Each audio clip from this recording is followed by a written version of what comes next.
everybody. Welcome to Tin Pen Alley 2. We're your hosts. I'm Sam Rosenblatt. I am Darrell. How are you, Sam? I'm doing pretty well, Dura. How are you? You know what? I am every day it's a struggle. Like I have to adjust to always changing weather, always changing temperature. It's so frustrating to hear about all this like bad news about climate change. It's yeah, but I'm getting by. So, but we're here to bring you an evening of entertainment. So, what's going on, Sam? What's happening tonight? This is our all-women concert, which is super exciting. Dura, who do we have tonight? Let me think. We have Rachel Covey, we have Tidtaya Sinutok, and Katya Stanislavskaya, right? Yeah, we do. Cool. So we're so happy to have all this like female identifying writers with us.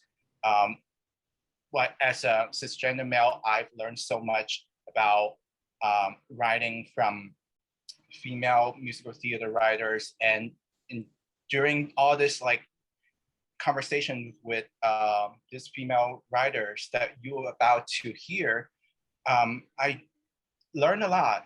So I'm so grateful for putting up this concert together and have like a honest and delightful conversations with them.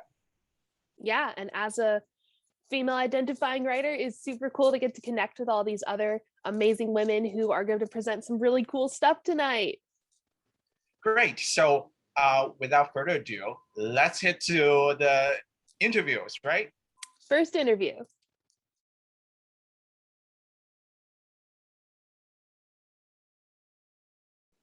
Good evening, everyone. We're so happy to have Rachel Covey here with us. How are you doing, Ray? Hi, I'm all right. Thank you so much. How about you? I'm doing pretty well. Ray, can you tell us a little bit about yourself? Yes, I am a writer and composer. I write the book, music, and lyrics for my pieces. I just graduated from Northwestern University in the pandemic, and I'm back in New York City. Great.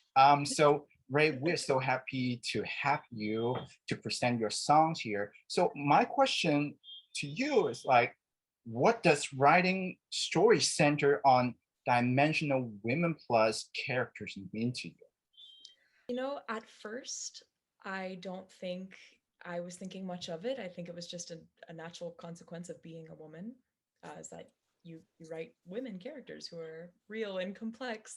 But I started working on my second piece, Noise, which follows a female doctor who's very much haunted by something in her past to the point that she endangers somebody. And in writing this piece, not only did I find myself spending a lot of time wondering, was she likable and was she nice enough, which I feel is very gendered, but also like, am I doing a disservice to women by writing like such a complicated female character? And I can't imagine there's a lot of writers wondering if they're doing a disservice to men by writing a complicated man.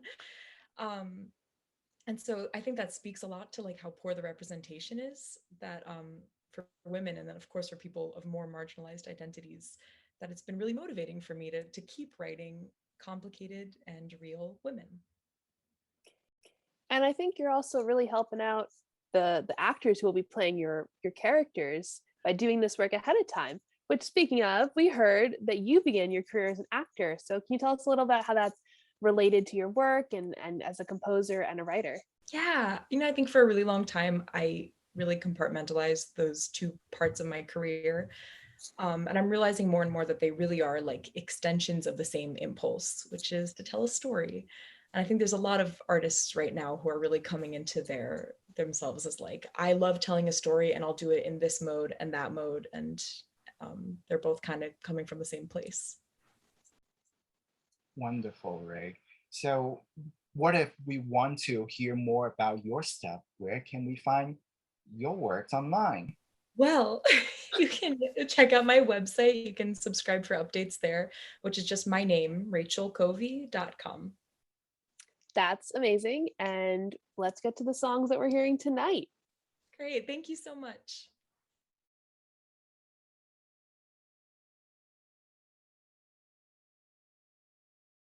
Do you ever say something you've said 1,000 times and you know it's true because you've always known it's true,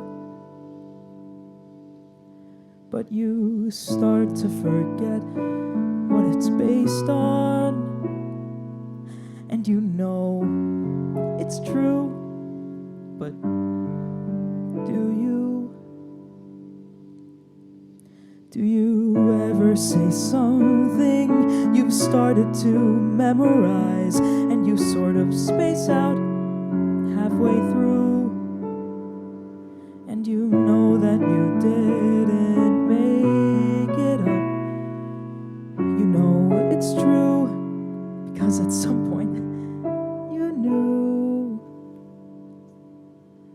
Because sometimes I wonder if it ever really happened.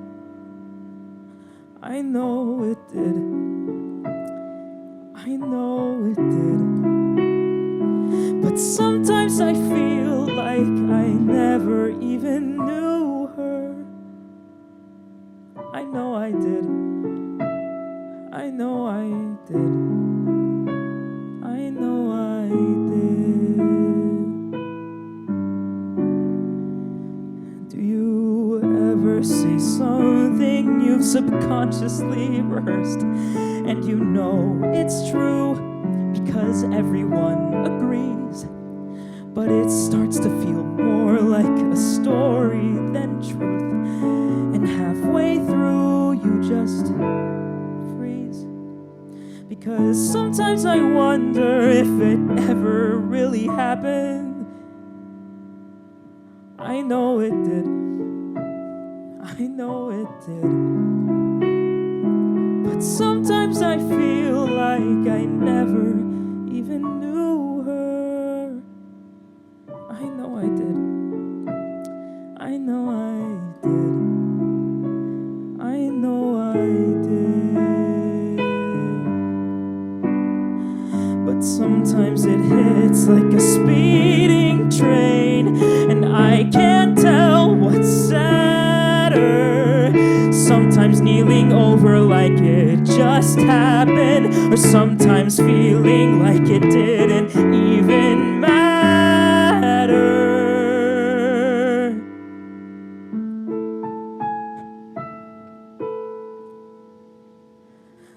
Sometimes I feel like it never even happened.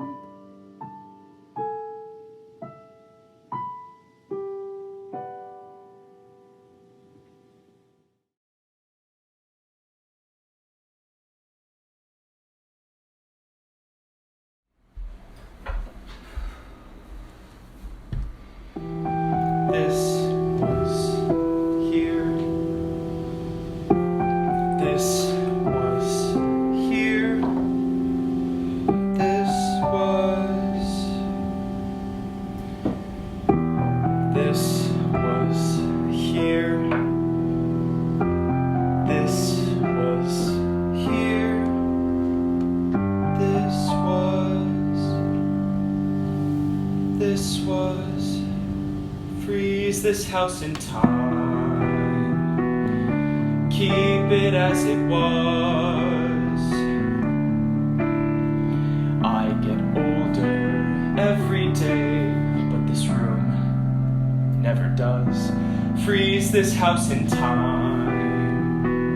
Every corner of this place.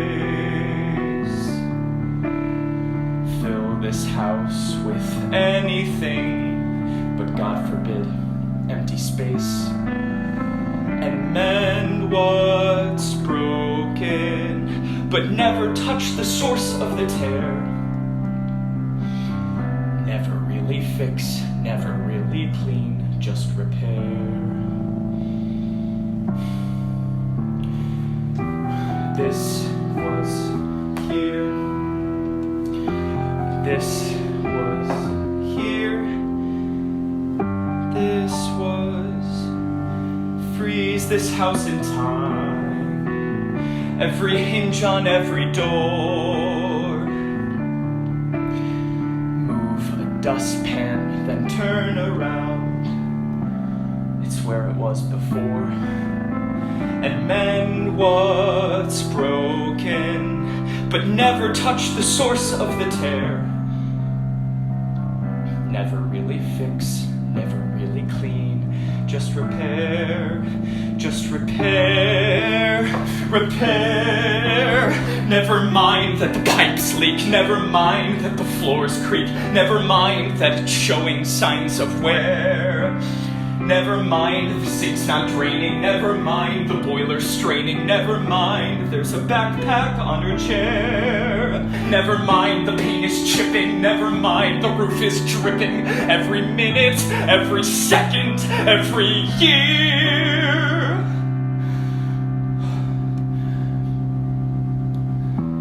This was here.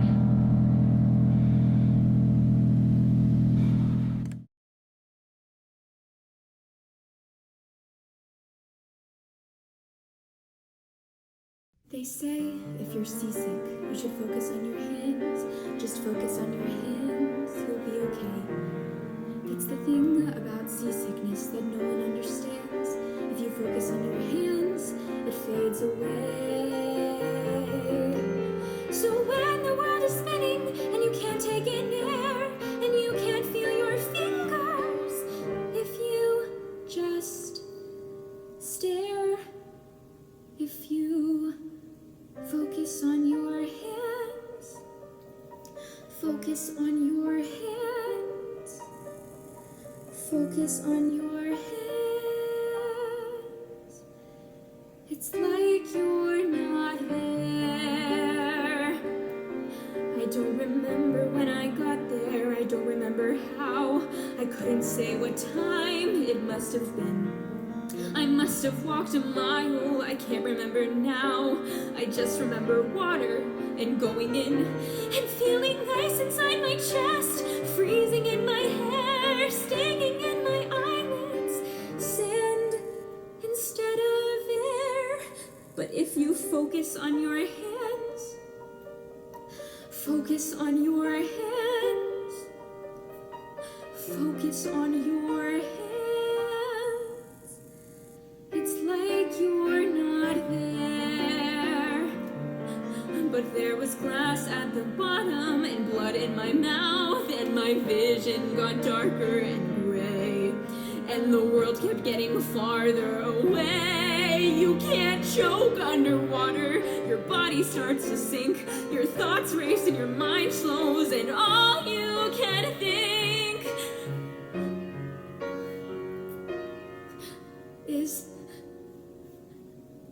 is this how he felt? Did his heart beat slow?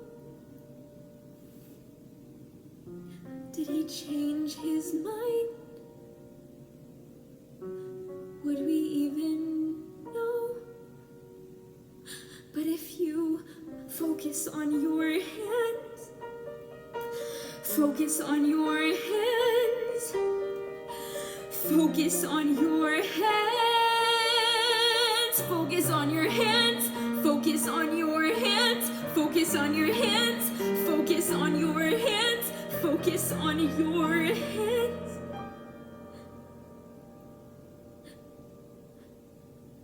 There's something about looking towards a sky that you can't reach. You can't reach, so you let go. You float up to the surface and you throw up on the beach. You wonder where you are, you don't know.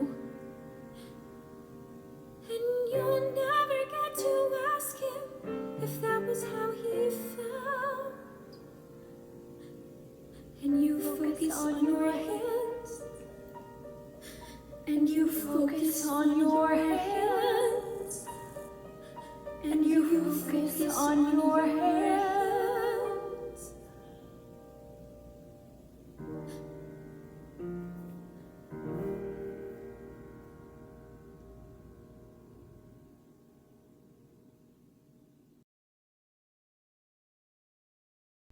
Hi, everyone. We're so happy to have Titaya Sinutok here with us. So how are you, Titaya? I'm good. How are you? I'm doing great. I'm doing pretty well. Thanks for asking. Can you tell us a little bit about yourself? My name is Tidtaya Sinutok. She, her pronouns. I'm originally from Thailand, but right now I'm zooming from the land of Canarsie and Munsi Lenape, also known as Queens, New York.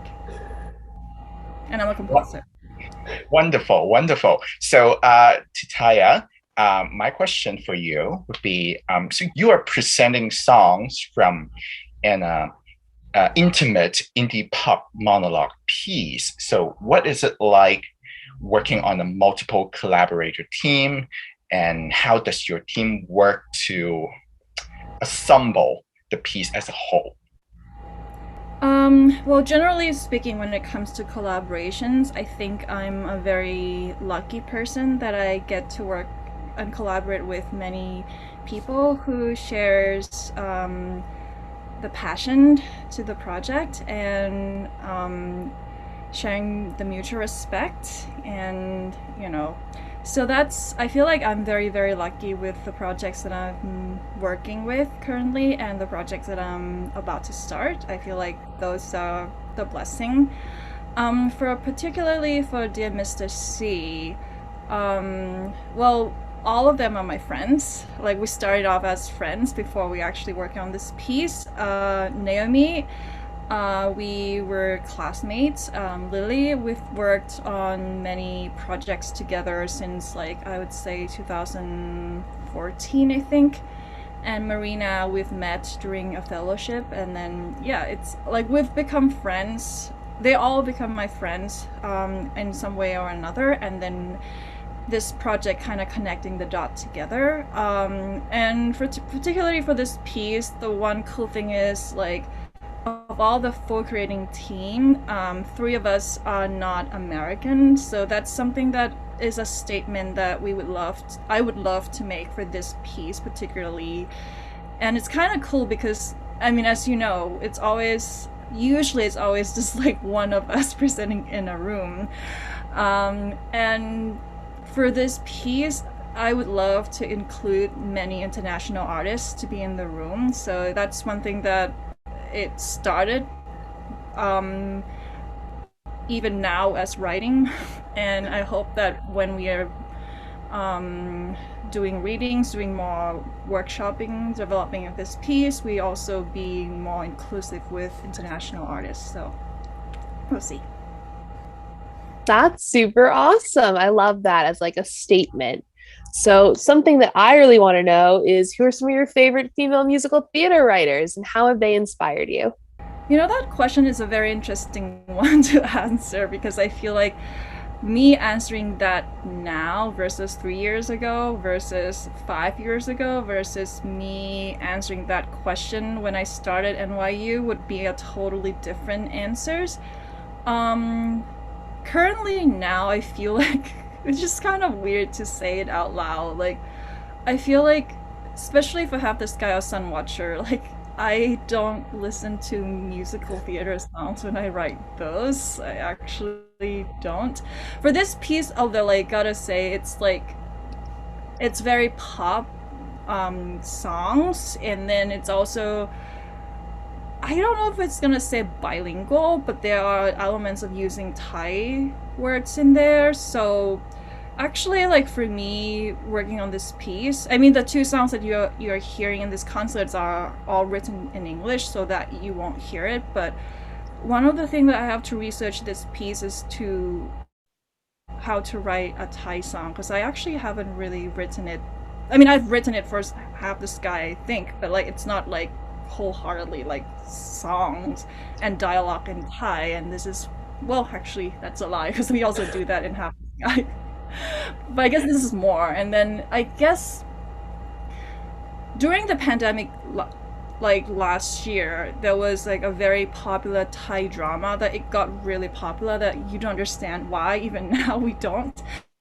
But the theme song of it, I guess it got a little bit popular to the point that people start translating into other language, which is kind of very cool, and it's a Thai pop. So I feel like I start listening to songs that's composed by this composer lyricist who happens to be Thai, and I think I feel like, especially for this piece, because I don't know how other composers are doing, but I feel like I need to just listen to many things that might be in kind of like my mood board for this piece, and sound mood board, I guess. And one of them is to listen to Thai song, and that's what I've been doing. So awesome. I mean, I could totally relate to that, because like, you know, I grew up speaking Cantonese and Mandarin, so like it's like I could take I could get inspired by the artists who don't necessarily create for an English speaking work. So that's so exciting. So so where should we find your works online? We're so interested.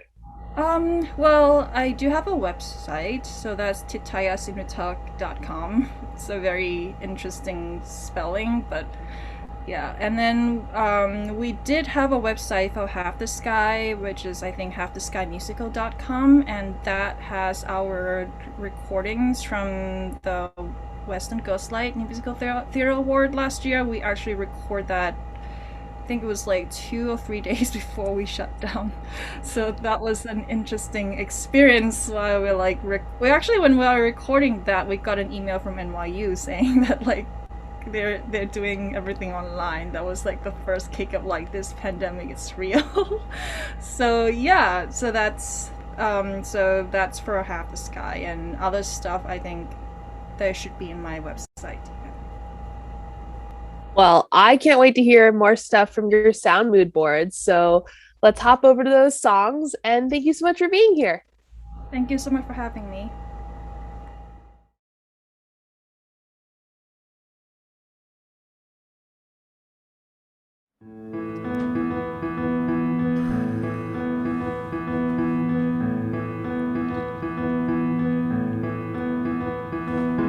This is not a story that demands a happy ending. It might not even end at all. This is not a story that pretends that it is lending some wisdom or a moral call. I'm writing it all down to understand it, but every world feels far away.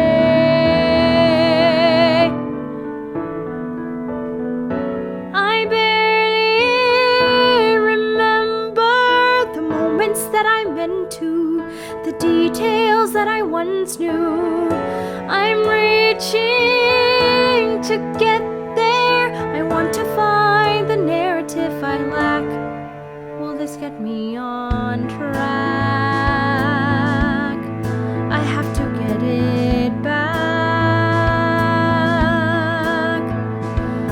This is not the answer for a human who is mourning. His purpose is most likely small. This is not a guidebook that includes a trigger warning. It isn't meant to make tears fall. I thought it might be helpful just to share it. It took so long, but here we go. I barely remember the moments that I meant to, the details that I once knew. I'm reaching to get there. I want to find the narrative I lack. Will this get me on track? I have to get it back. Shocked by waves that overtook me, sucked me under, kept me lonely. Now I want to tell my story. Will it help to make me feel free? Shocked by waves that overtook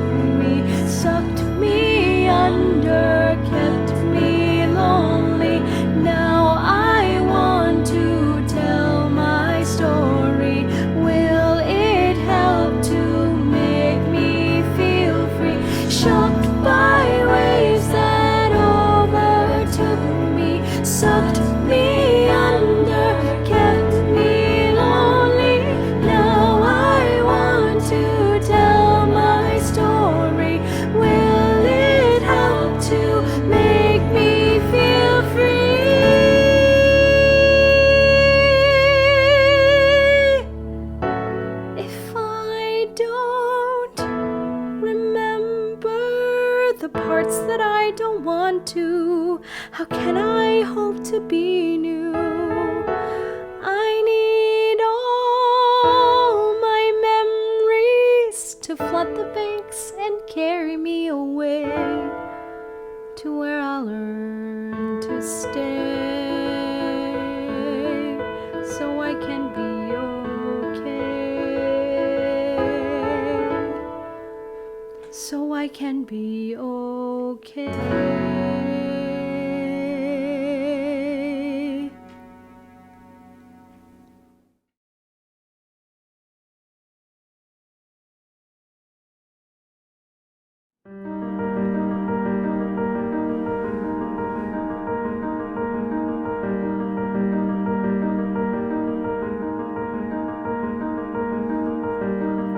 There was a girl named Kisa, and Kisa has a son. One day her son fell ill, and she was left with no one. In a shadow of grief, she traveled through town to find someone to bring him back.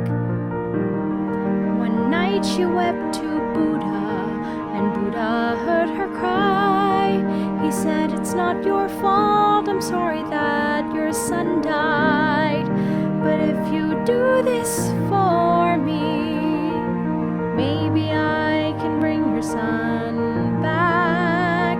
Bring me 5 mustard seeds from a family with no laws." And he said, "It will be okay, you will be okay. Everything, everything, I promise it will be okay. You will be okay. Everything, everything, I promise you."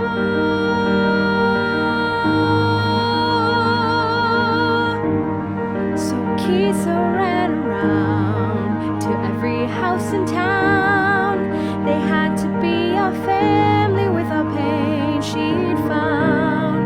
She knocked on each door, but soon she realized her trails were all in vain. They all had 5 mustard seeds, but each also know deep pain. Still they said, "It will be okay, we will be okay. Everything, everything, I promise it will be okay. We will be okay. Everything, everything. So Buddha knows this to be true. We all search the world to bring life back to you, but life is loss and loss is life, and that's the way it goes. Buddha knows, and now Kisa knows that it will be okay. We will be okay. Everything, everything, I promise it will be okay. We will be okay. Everything, everything,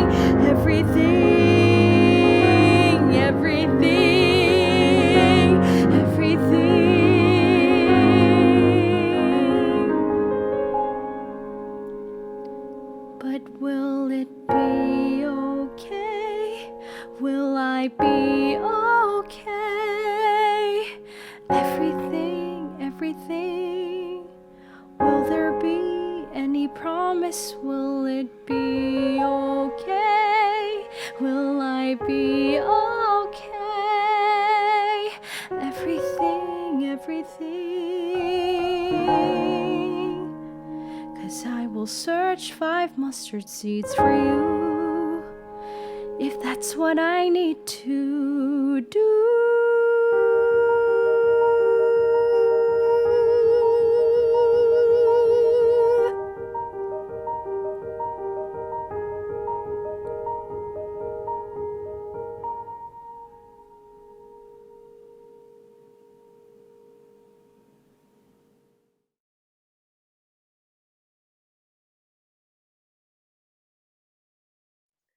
Hi, everybody. We are so lucky to have Katya Stanislavskaya here with us tonight. Hi, Katya. How are you?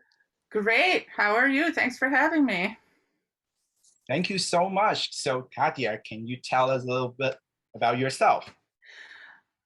Sure. I am a composer, lyricist, and pianist and music director. I went to school at NYU, graduate musical theater writing. I'm a member of the BMI workshop for many years. And in my real day life, I'm a college professor. I teach musical theater at SUNY New Paltz, and I'm a wife and a mom and a dog mom. Oh, I love that. So our first question for you tonight is, how did you come to pick these 3 songs that you're presenting? Good question. So I picked my first song, What Comes Next, because I wanted to amplify my full-length musical that I'm currently developing called the Poorhouse Project. And I'll be developing that in Georgia at the Gainesville Theater Alliance in the upcoming year. And so that show has a complex and kind of controversial female protagonist. And so on that note, I wrote my second song as a standalone to address how female characters are sometimes perceived in our culture. So that's just a standalone. It's not from a bigger project. And then I also wanted to include a really personal song that really comes from my heart. So a couple of years ago, after my now husband proposed to me, I wrote a song about what it's like to get married for a second time. So I wrote a song called The Second Time Around, and it's part of a song cycle called Women on Love that's ever evolving, depending on what's going on in my life. But originally I wrote it for him, and no one's ever sung it but me. So I wanted my very good friend, Amy Justman, to record it because she's a family friend and she knew the whole story of this relationship. So it made sense. Oh my God, that's so wonderful, so lovely. I'm so like, oh, we're so ready for that. So I also know that you were just in another cabaret celebrating motherhood. So congrats on that. And also, so can you tell us a little bit about that cabaret and also maybe even like motherhood, how motherhood shaped you, how motherhood shaped your artistic identity? Sure, if you don't mind, I'll answer this question in the reverse order. But sometimes my friends and I always joke that whenever we announce that we're pregnant, people always say, "Oh, are you still going to write?" And I think it's so funny now because I've written more and I'd like to think better since becoming a mom. There's so much more to write about, and there's so much more life wisdom that comes with motherhood that I've actually been writing a lot more, and I think on a deeper level since becoming a mom. And so on that note, when my son was very young, I wish I had the wonderful community that I have now. And I wish I had resources like PAL, Parent Artist Advocacy League, and Maestra Moms, and Philly Women's Theater Project. Those are the organizations that put on this other cabaret that you just mentioned and the motherhood concert. And it's been a wonderful experience of having one song that I wrote and then I just handed off to a bunch of people who were all moms, including the performer, the orchestrator, everybody in the band, the music director, the director, every single person involved.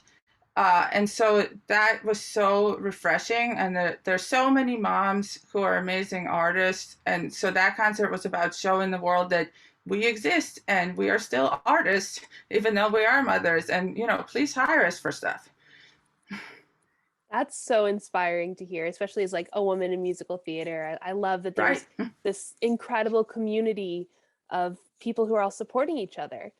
So on that note, where can we hear more of your work after tonight? So I'll give you the easiest one because of my long, complex name. But on Instagram, you could find me at Katya Stan Musical Theater, spelled the pretentious way with R-E. Amazing. Oh my God, let's just head into the songs, right? Okay. All right. I hope you enjoy them. Thanks again for having me.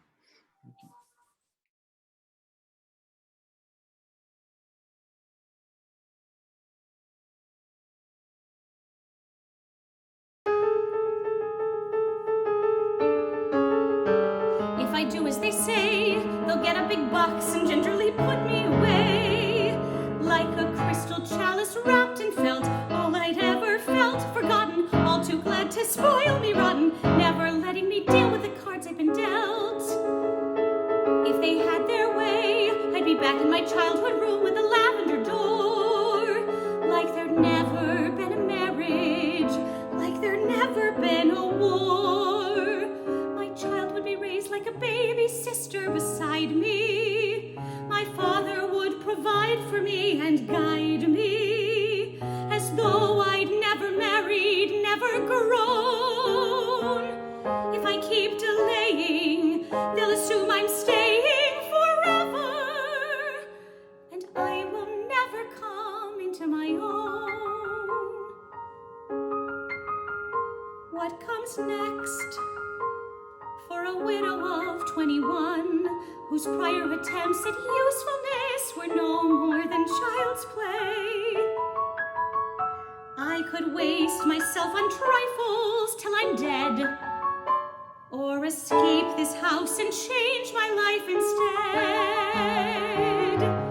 What comes next for a mother of decent means, who speaks European languages and crushes at croquet?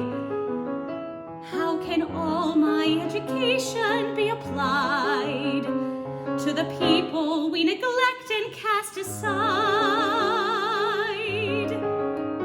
There are better ways than sewing with the ladies. There are bigger things than being dad's right hand. There are new plans to be made. There are people to persuade. There are changes to demand for the widows who are penniless and starving, for the mothers with no family and no scale, for the orphans freezing without shelter. How can I succumb to feeling numb and sitting still? Here's what comes next. For a woman in 65, she'll roll up her sleeves and fight whoever's keeping her at bay. There's a wealth of love inside me that I'll never get to spend. Let me give it all instead to suffering souls who need a friend. I will guide the ones who wonder what awaits around the bend, and what comes next.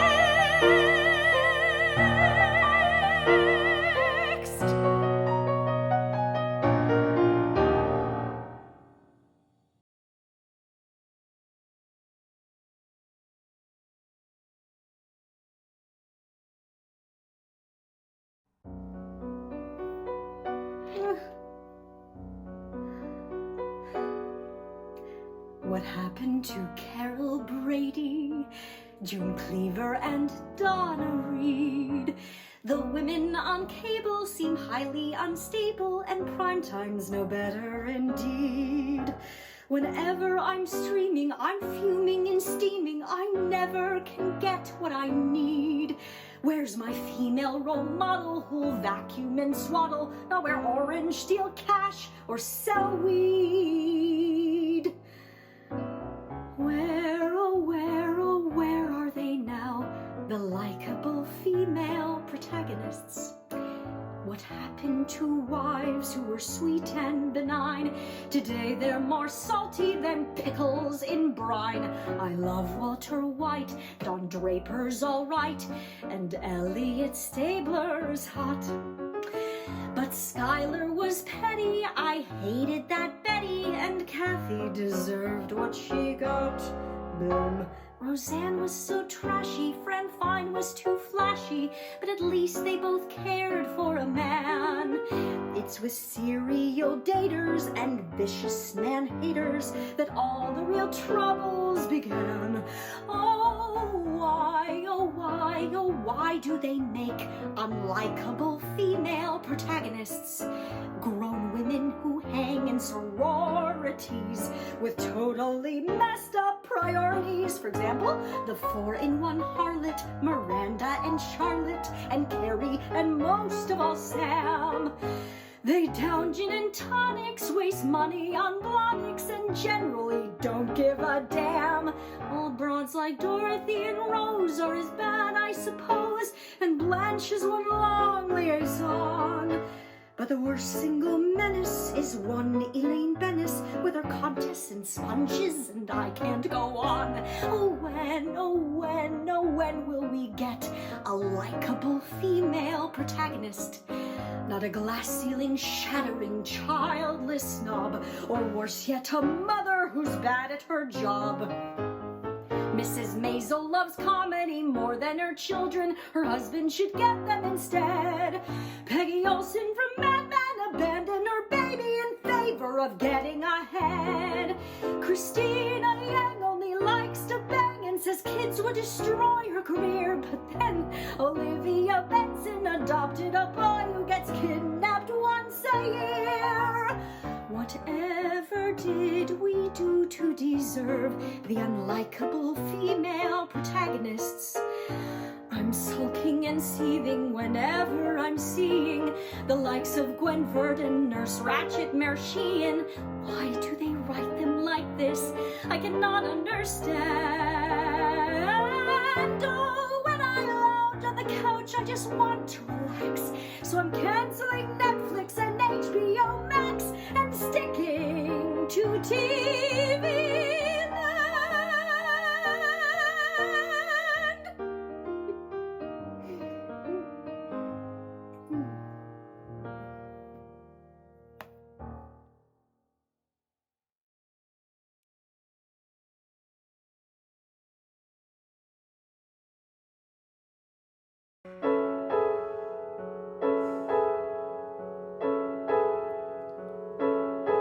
The second time around, there is no bended knee. A conversation on the couch is good enough for me. There is no gold or shiny stone. Let's just pay off my loan, or get a rent to own near decent public schools. The second time around, we're no young fools.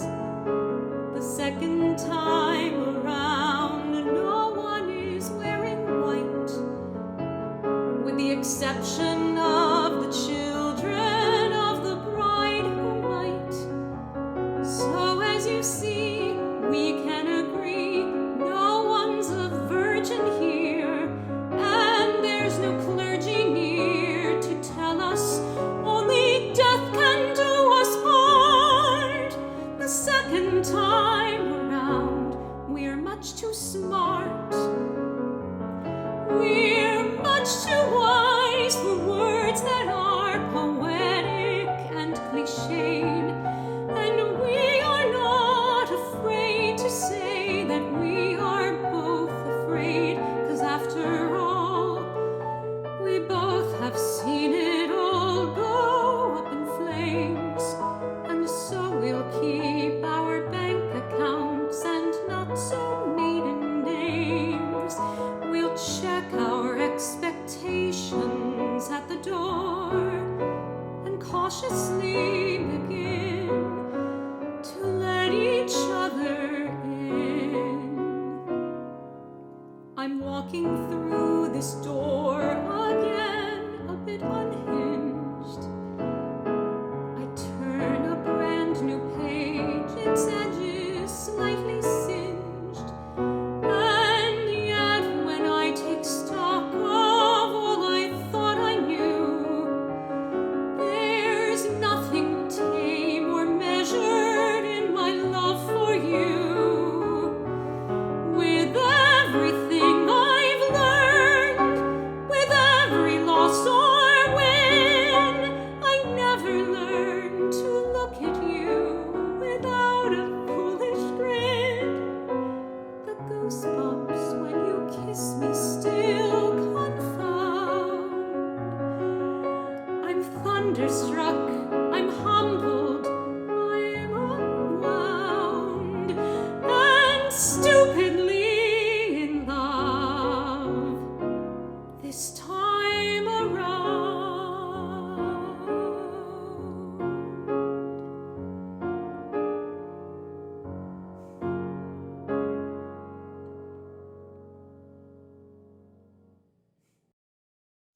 Well, that's all we have for tonight. We are so excited. Hold on.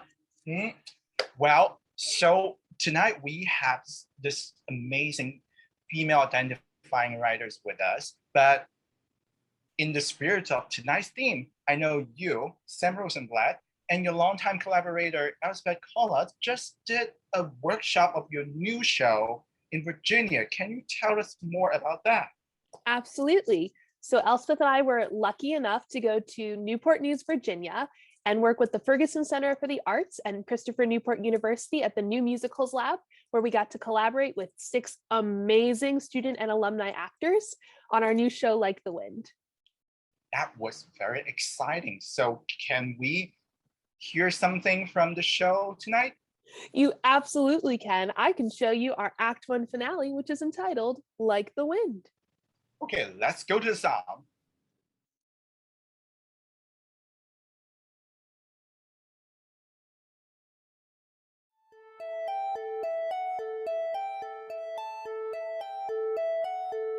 We should stop soon for the night. Don't want to travel in the dark. Find a quiet place to stay. Catch a bus near a park or... Kai, what if we're broken?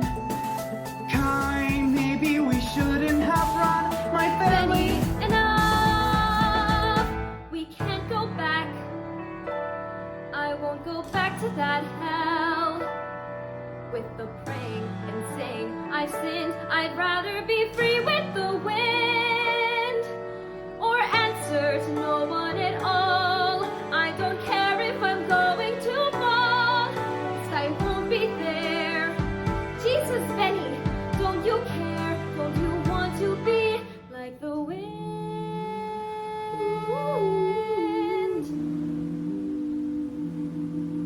Like the wind.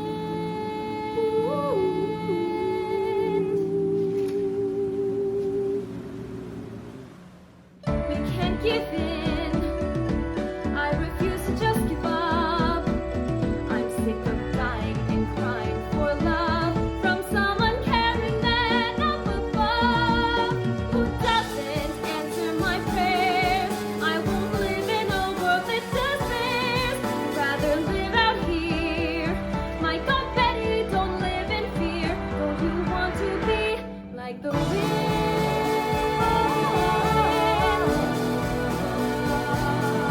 Like the wind.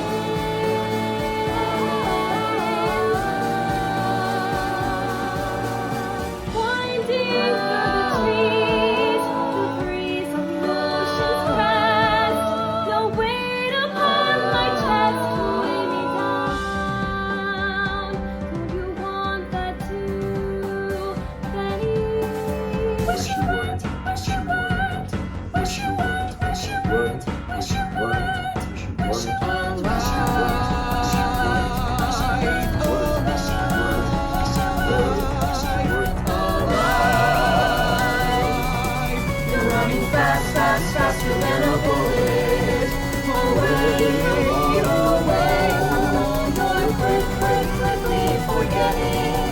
In this game of letting go, you're spiraling down, spiraling down, spiraling down. Nothing to stop me before you drown. You'll drown, you'll drown. In this road, there's a world where we learn to dream, where we're living and giving our best. Not scared of feeling some stupid test. Of what the world might see.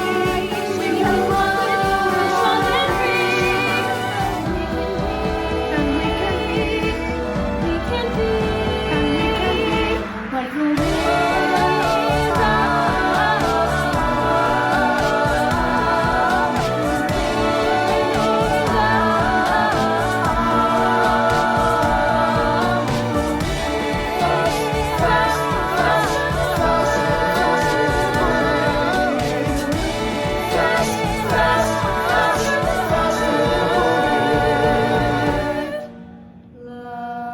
Like the wind.